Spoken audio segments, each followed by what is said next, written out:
Hello guys, Nigel here with you, Nigel's Land Rover channel, and this is going to be a fairly quick video I guess, and this is all about the starter motor. I mentioned in part 15, which you may not have seen yet, in the engine build, which is behind me, that I'd actually stripped the starter because I wanted to paint it because it was a bit rusty and stuff, so that's all done. Now I've put it back together again so I can do a video on how to strip it and rebuild it. The reason I'm doing this is because going back about 4 years ago, so the Land Rover would have been about 6 years old, I had an issue with it dragging. When you start it, you kind of get the shoot, shoot, shoot, shoot, shoot, shoot, shoot, and then when the engine fires, you get this noise where it's just dragging and it's not coming back quick enough. And it's an issue that when I looked online, it appears to be quite common. I think it's common to Land Rovers rather than the Transits, because I think this is a different starter than the Transit has.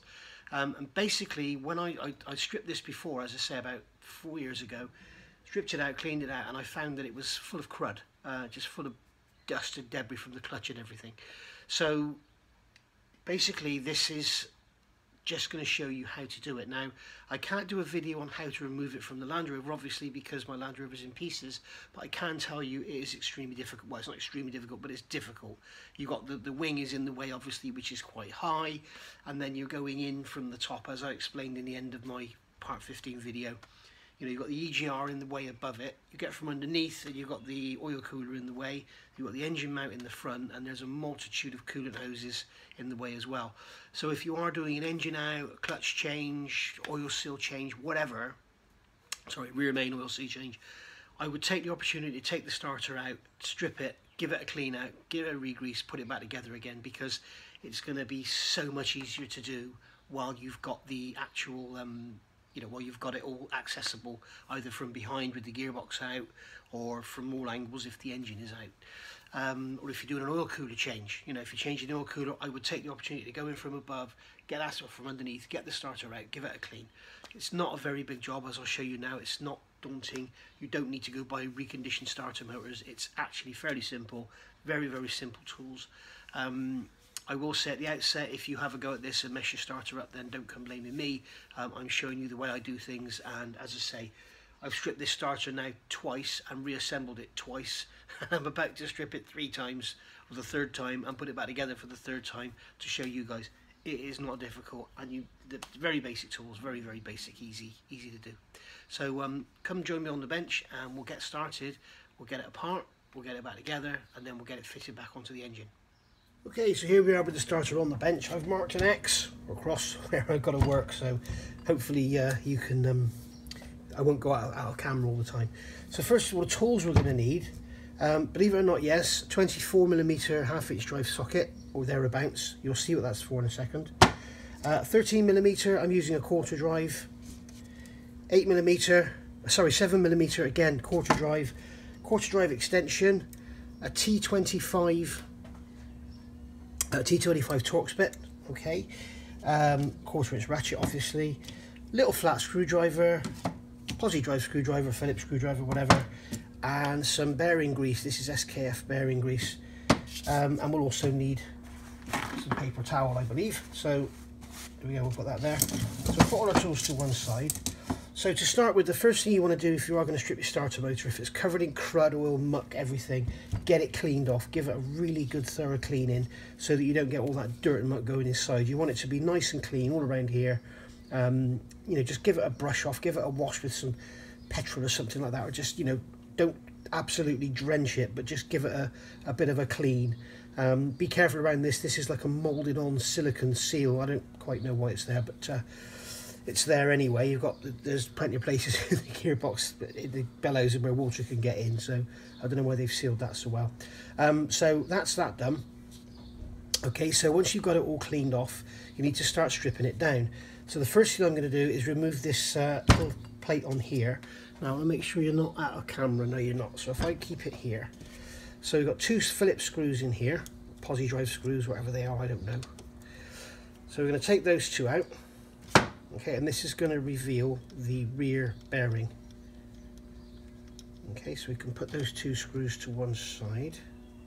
And I'm going to try and do this in one shot without editing, so it makes it a lot easier for me.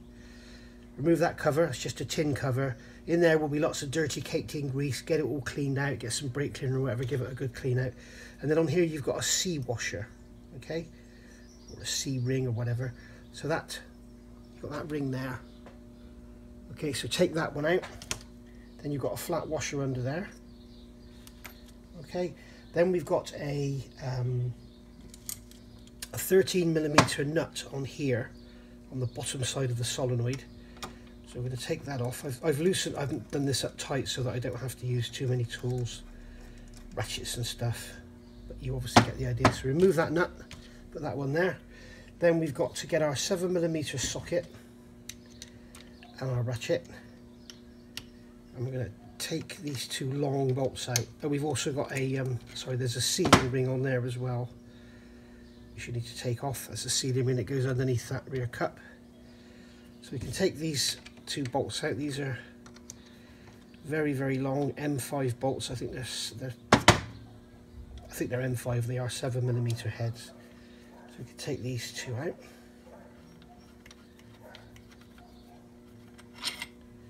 Just like so.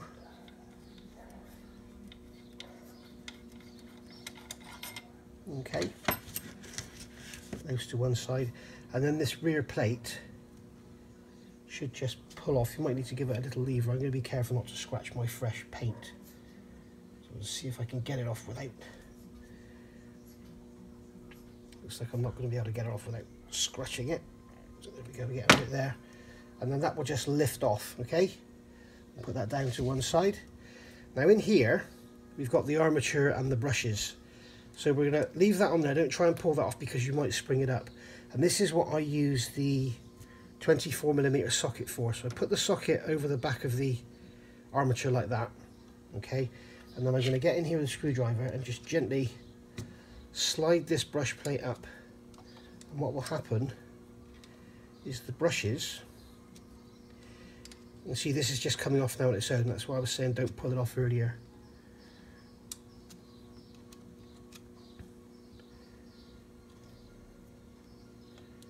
Okay, so we can just hold that socket down with one finger and pull that plate up. Then you can take that off and you can see now that you've got the brushes held on that socket. Okay, so they don't all sprung out. That's what you want to avoid. So you can just put that to one side. And then now this steel tube, which is the outer body, you could actually pull the centre out now if you want to. It's quite a tug because you've got to get past the magnetic forces in there. Okay. And then we can take this tube off. Now this is going to be a little difficult to get off, I think, because I've just put it on and obviously the extra paint I've got on there has tightened everything up.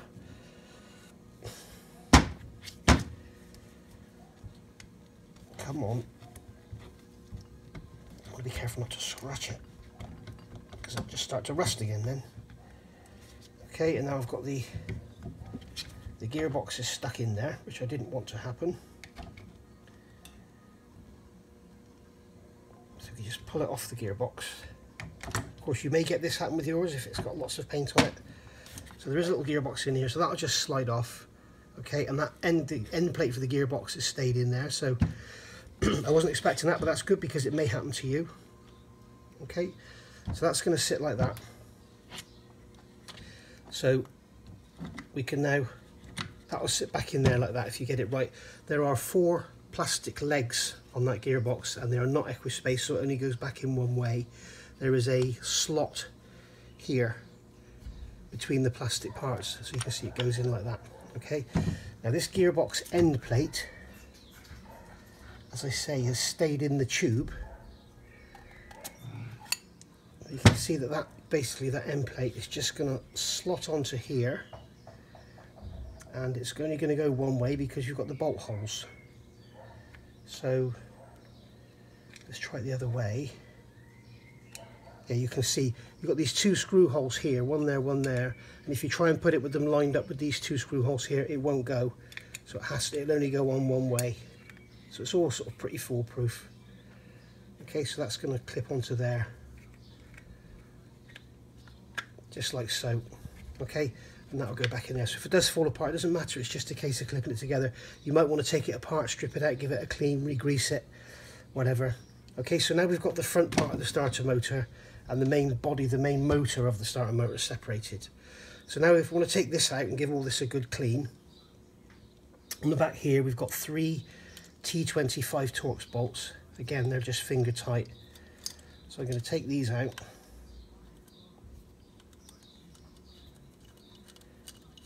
Just like so. Just like that. And then the solenoid will come away. As you can see, the solenoid will come away from the aluminium. Just like that. You can take the bolts out. And put them to one side. Just like so, get our tools out of the way. And then this will all pop out as one assembly. Okay, so if you push back on the gear, you can see it's all coming out as one assembly. Okay, so the solenoid can come off. That's just a simple slip over like that. Okay, and then we've got this rubber in there that can come out. And then you've got this assembly here. This all stays in one, unless of course you want to take the gearbox cover off and give that a clean. So on here we've got the sliding part. So this, we've got this worm gear in here. If you can see it in there, that slides out on and then goes back in. Okay, so we need that. We need this action here to be smooth, clean, uninhibited, and it's on here where you get the dirt building up and it makes it sticky, so it comes out and then when it goes back it sort of drags back in rather than flicking back in quickly. So make sure this is all nice and clean. You don't want it wet and all covered and soaked in grease. You want it fairly dry, and just basically go around and give it a wipe. Just make sure everything's clean. Okay, there's a slipper in there as well. Okay, so make sure that's all nice and clean. Get some grease on there, give that a clean, and we'll get some fresh grease on there. And then make sure that's all sliding in nice and freely. Make sure it's all turning in there nice and freely. All the gears in there are turning freely. As I say, I had this all apart probably 3-4 years ago. I may well give this another quick look. Let's have a look. Yeah, I could just put some fresh grease in there, couldn't I? Just give it a wipe off over the top. Get all that dried up stuff out there. And then we can just give that a turn and we can put some fresh grease in there, I'm guessing. Okay, so that's that. Alright, so once we've cleaned all this off, get in there with some brake cleaner, give it a clean, then we can put some fresh grease in and go from there. So I'm going to get a little bit of this bearing grease, just a little touch, just a little bit in each of those gears, and then give it all a turn and that'll all go round and it'll just help it all be lubricated. So there we go. And then we've got this thrust ring on here and that's all caked in horrible old dirty grease, so we'll just give that a wipe out like so. Okay, so that's all kind of cleaned out. Throw that paper towel away, and then we can put this cover back on, making sure we get it the right way round. There we go. As I say, it won't go the wrong way round, so if you have these two holes lined up, it will not physically go on wrong. So there, you're laughing. Okay, so that's that assembly done. And then, as I say, a little bit of grease in there. And what you'll need to do in here is actually run that grease around, because obviously it's not like a gear where it's going to feed itself. You need to make sure that the grease is evenly distributed around the teeth.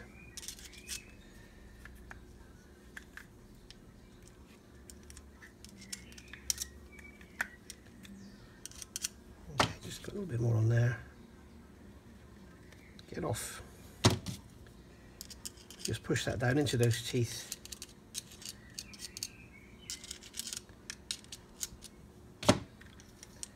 Okay, and then just work that in and out a few times and that'll spread the grease in and out.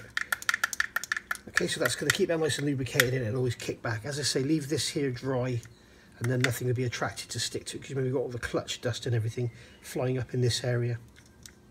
So my advice is keep that area dry. The there's a plastic ring in there which is going to spin inside there, so we're not going to worry about that too much. I'm not sure if it should be greased or not. You need to be careful with some plastics because the grease can attack them, so I'm going to leave it as it is. Okay, so that's that assembly taken care of. Now if you've got a faulty solenoid, you'll just buy a replacement solenoid and bolt it on.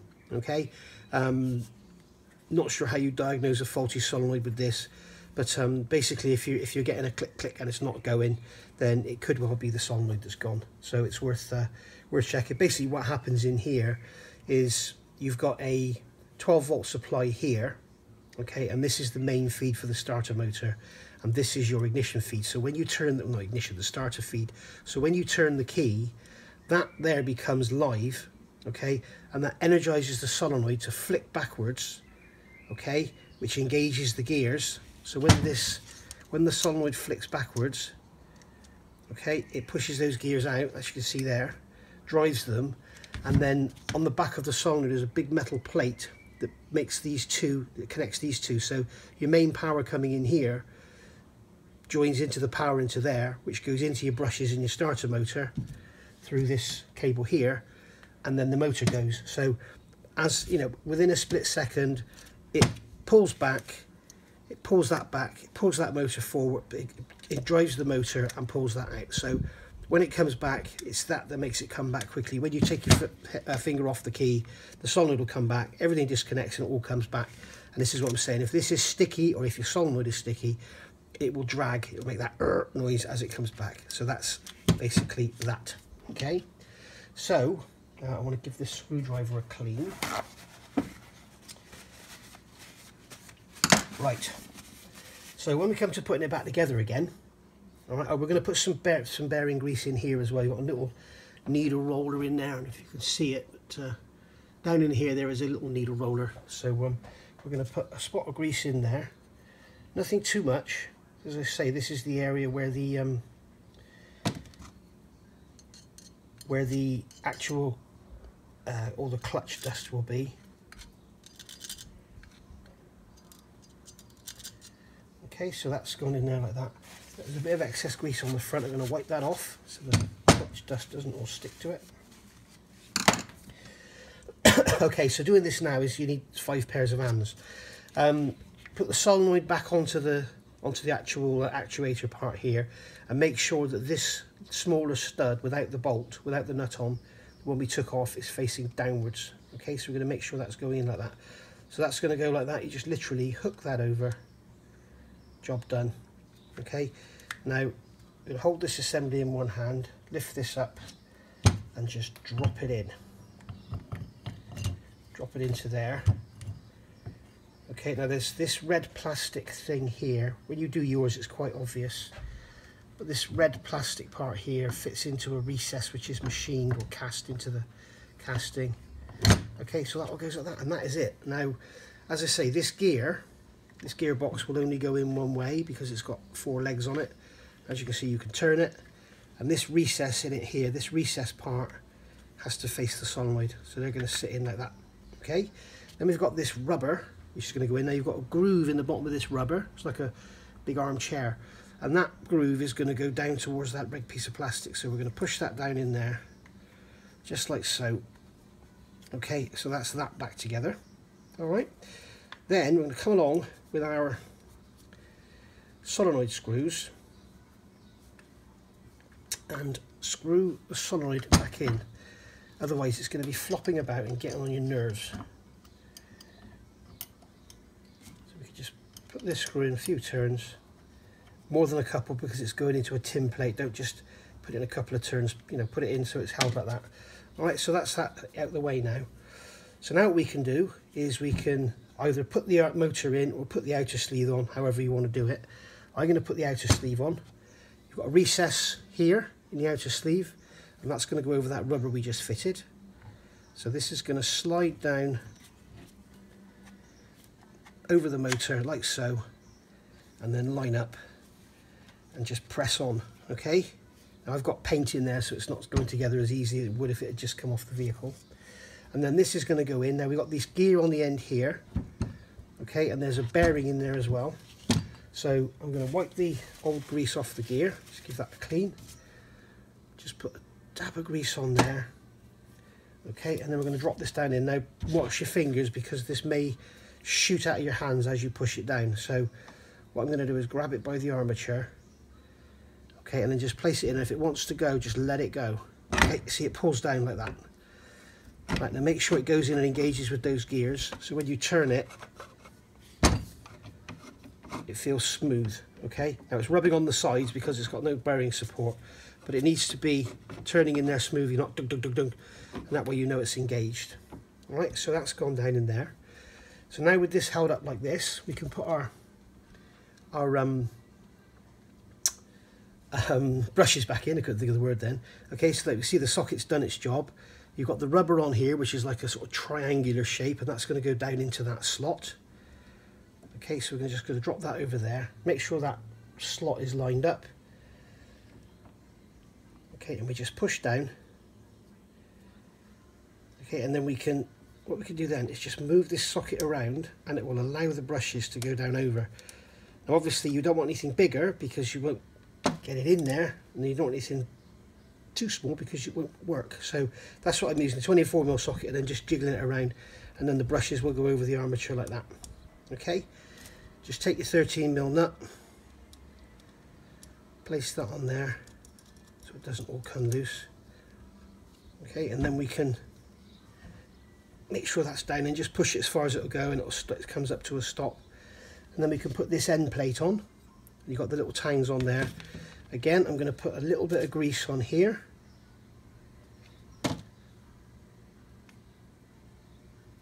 Just like so. And just a touch on the back face as well, because the back face is like a bearing face. Okay, and then we can push that into that rubber there. Okay, and pull that down, and then we're going to put our two M5 long bolts in, just like so. And then with our socket, in fact we just use the socket on its own, we can wind those in. Check you're still in shot.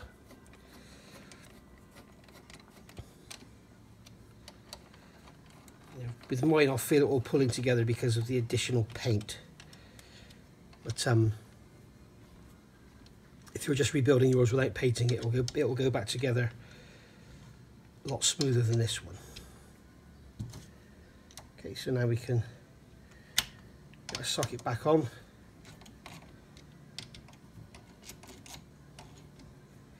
Just nip those down. They don't need to be graunched down, just nip them down to hold it together. Okay, so that's that in. Now what I'm going to do is lay this down and put these bolts, these 3 bolts here, they're going to go back into the solenoid. And as I say, they are T25s. Wherever that went, there it is. So just put them in finger tight to start with. As I say, you know I'm a big fan of doing things finger tight, making sure everything's down before you start pulling anything down. Especially with this, because as I say, the threads are tapped into pressed tin plate, so be careful with them. Alright, and then we're going to go around and just gently nip those up. There we go, that's that done. And then we can grab our 13mm socket, get this out of the way, and then we can tighten that nut down on there. This is the solenoid nut here I'm doing.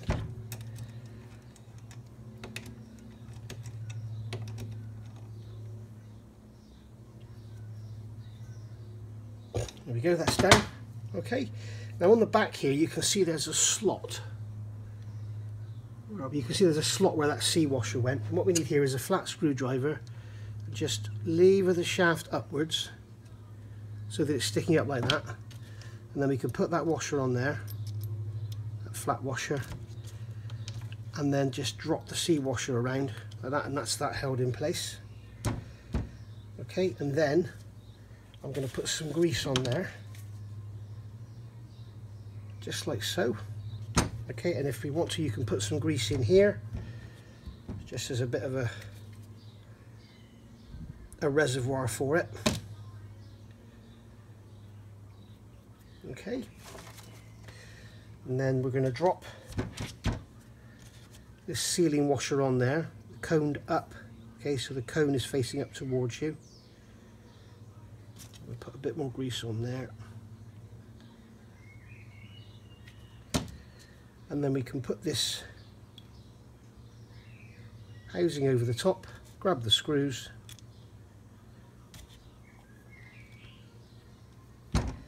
get the screwdriver, tighten those screws up. I'll pull down onto that sealing washer.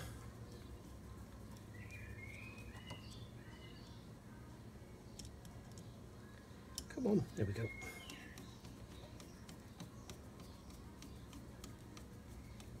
There we go.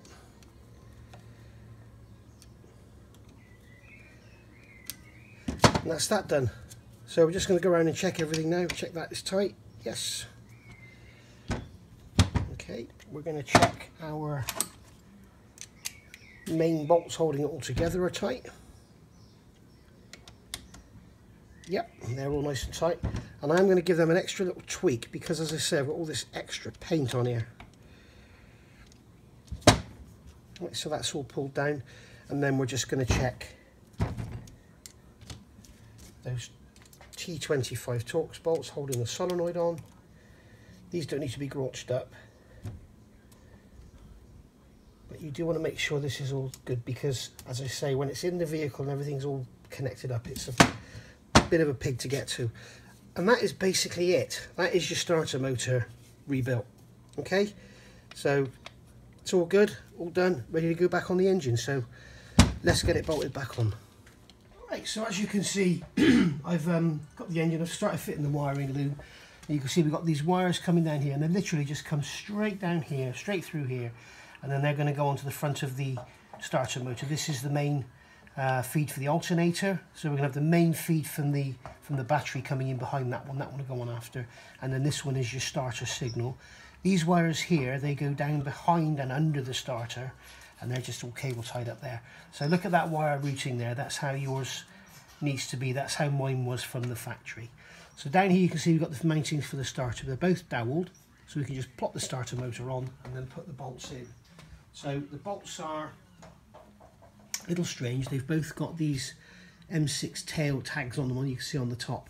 And they've got a, on the top one, you've got a nut that supports the fuel rail, or the fuel pipe, should I say, not the rail. So these are just going to drop in here. Now, as I said to you before, doing this actually on the vehicle is a nightmare. Okay, it's not easy. So as I say, if you have got your engine out, please just do it now. Give it a clean. Think of it as a serviceable item, and then you'll be good to go. So you see those bolts will go in there finger tight. And you can see now what I'm talking about with clearance. You'll have a coolant pipe here. You'll have coolant pipes coming here. You've got coolant pipes coming from here. Okay. You've got the EGR here, and you've got the oil filter there. And then you'll have your bulkhead sort of coming out here. It is a real nightmare to do when it's actually in the vehicle. So these are going to be torqued down to 35 Newton meters. Get those down to their finger tight.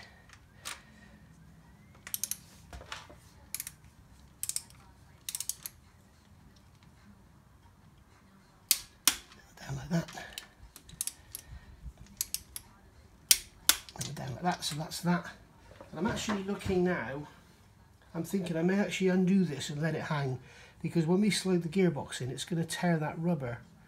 So unless it goes around the outside, I'm not really sure what the rubber, if it goes around the outside, I'm not sure what that rubber's in there for. I will check and have a look. So we need to connect up the wiring. So we've got this little trigger wire that goes onto the M10, which is underneath here, that you can probably hardly see. Okay, so we take the nut off.